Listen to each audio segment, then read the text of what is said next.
Las variadas formas de nombrarlo reflejan la compleja responsabilidad de este grupo de oficiales. El término anciano presbíteros refleja la herencia judía que recalca la importancia de la dignidad, madurez, honor y sabiduría de estos oficiales. También el término obispo episcopos, que tiene un origen del idioma griego, enfatiza el trabajo de vigilancia o supervisión.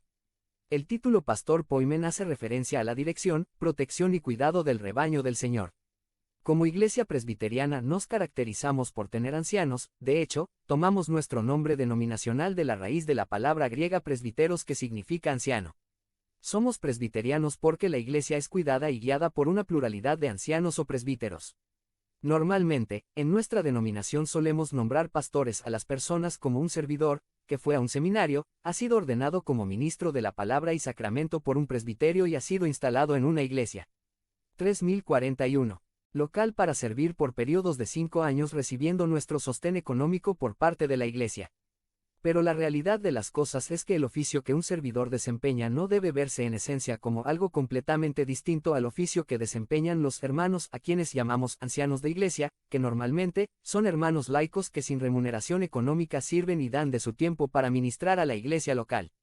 Actualmente, tenemos 2 de los llamados pastores y 9 ancianos de iglesia, que en conjunto constituimos el consistorio. Pero, aunque, denominacionalmente, se haga una distinción entre los pastores y ancianos en razón del trasfondo de estudios teológicos o el tiempo invertido o el salario recibido, no debemos dejar que esta distinción nos confunda de las funciones que desempeñamos. Todo el que es anciano, es también pastor, todo el que es anciano y pastor es también obispo. Así que, en el sentido más estricto y bíblico, la iglesia Shalom no solo tiene 2 pastores, sino tiene 11 pastores, tiene 11 ancianos, tiene 11 obispos. El oficio de anciano, pastor u obispo ha estado presente desde la época apostólica de la iglesia. Por ejemplo, es notorio el hecho de que, desde la época apostólica, en la iglesia de Jerusalén, cuando hubo necesidad de atender un asunto mayúsculo respecto a si los gentiles estaban incluidos o no en la salvación en Cristo, los que formaron parte de esa definición y decisión fueron los apóstoles y los ancianos en Hechos 15. No solo los apóstoles decidieron sobre el asunto, sino la definición fue tomada en conjunto con los ancianos.